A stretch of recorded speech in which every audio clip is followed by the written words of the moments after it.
Pemirsa, terima kasih Anda masih bersama kami dalam Berita TVMO. Seorang kepala unit sebuah bank di Karanganyar, Jawa Tengah sulap rumah pribadinya menjadi galeri batik demi kepeduliannya terhadap pengrajin batik tradisional di Kabupaten Karanganyar yang terdampak pandemi. Berikut informasi selengkapnya untuk Anda.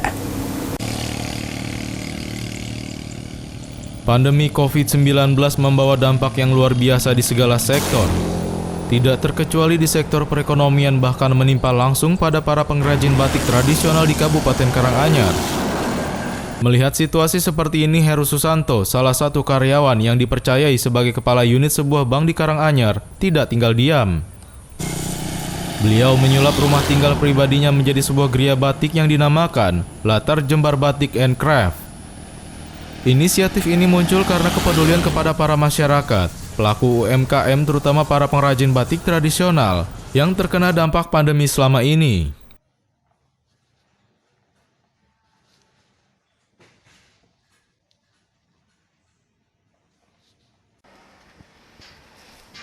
Assalamualaikum warahmatullahi wabarakatuh. Salam sejahtera buat kita semua. Selamat datang di Latar Jembar Batik and Craft Gaum Tasikmadu Karanganyar. Latar Jembar merupakan satu tempat yang di sini adalah tempat pengerjakan batik untuk edukasi juga buat anak-anak dan juga menjadi toko batik and craft. Jadi Latar Jembar berdiri karena melihat dari potensi daerah yang sangat luar biasa yang ada di Kabupaten Karanganyar. Dari Kabupaten Karanganyar banyak pembatik yang luar biasa. Pembatik itu dulunya adalah dari Mangkunegara I, seperti itu. Jadi dari Latar Jembar ini pembatiknya ini kebanyakan dari warga di sekitar Giri Layu. Saya mengamati, saya menanyakan ke teman-teman pembatik apa yang menjadi kendala-kendala dari teman-teman pengrajin batik yang ada di Karanganyar. Dari situ disampaikan oleh teman-teman pengrajin batik, yang pertama adalah dari sisi permodalan. Permasalahan yang kedua adalah dari sisi marketing. Setelah berjalan dari 2008, seperti itu saat 2008 kemarin sudah kita selesaikan. Oke, kalau permasalahan modal kita selesaikan. Dengan apa? Kita kasih fasilitas, kita berikan tambahan modal lewat perbankan kan gitu. Akan tetapi permasalahan permodalan itu ternyata tidak bisa menyelesaikan apa yang menjadi permasalahan dari teman-teman pengrajin batik. Karena seperti ini. Yang pertama, ini teman-teman pembatik. Ini bisa membatik dengan sangat-sangat bagus, dengan sangat-sangat halus. Bisa dilihat bagaimana hasil karya dari teman-teman pembatik yang asalnya dari Karanganyar atau dari Giri Layu. Dari situ ternyata setelah kita kasih permodalan, teman-teman itu memang bisa membatik. Oke, ada modal bisa membatik, tetapi batik-batik itu hanya tersetok atau tersimpan di lemari. Mereka kesulitan di dalam penjualan. Lah, sebelumnya kita kasih permodalan, sebelum kita mendapatkan tambahan modal, itu dari teman-teman pembatik. Di situ cuman melakukan pembatik itu seperti mohon maaf, mereka cuma diambil dengan tenaganya saja. Jadi dihargai dari tenaganya saja. Jadi ada satu upah dalam satu menyelesaikan satu kain batik, satu coretan, satu goresan, satu batikan. Itu cuma dihargai senilai sekian ratus ribu, di bawah 1 juta.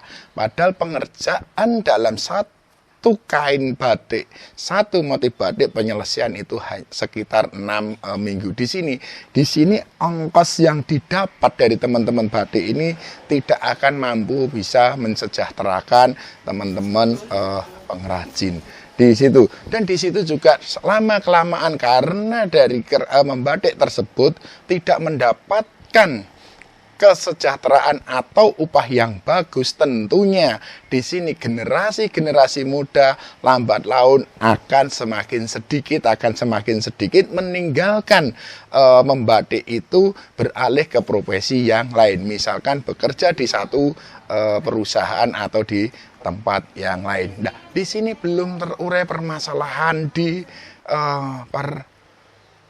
penjualan. Nah, di sini ada permasalahan di penjualan atau pemasaran ini yang menjadi permasalahan. Padahal batik ini kalau dijual dengan orang atau pemakai yang tepat, ini akan memiliki dengan harga yang cukup lumayan bagus. Akan tetapi apabila kain batik ini hasil karya mahaseni yang luar biasa ini dijual di tempat yang tidak tepat, tentunya harga itu dianggap terlalu tinggi dan teman-teman pengrajin batik tidak bisa menjual di situ. Maka dari situ pada tahun 2019 muncullah Latar Jembar. Latar Jembar ini hanya untuk menyelesaikan permasalahan dan membantu menjembatani marketing dari teman-teman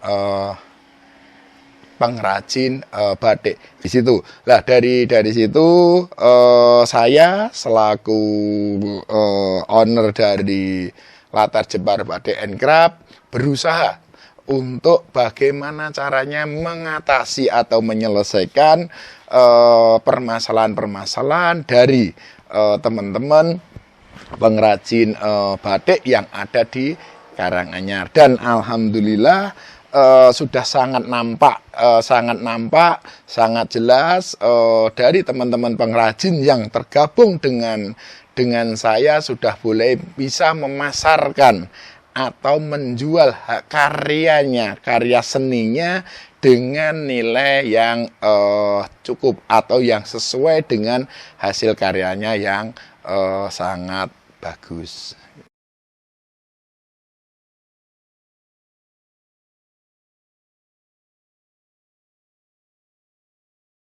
Keberadaan Latar Jembar ini memang sangat menginspirasi baik bagi pencinta batik maupun bagi pengrajinnya sendiri. Pasalnya, batik-batik yang ditawarkan tidak hanya batik bercorak klasik, namun Heru sebagai owner batik Latar Jembar memberikan kebebasan untuk para pelanggannya meminta tema maupun corak batik yang akan dibeli atau dipesan. Sehingga batik yang nantinya akan dipakai dapat memberikan sensasi untuk pemakainya. Salah satu pengunjung asal Jakarta memberikan apresiasi sangat besar terhadap Latar Jembar yang membuat ide segar dan nuansa batik di Karanganyar.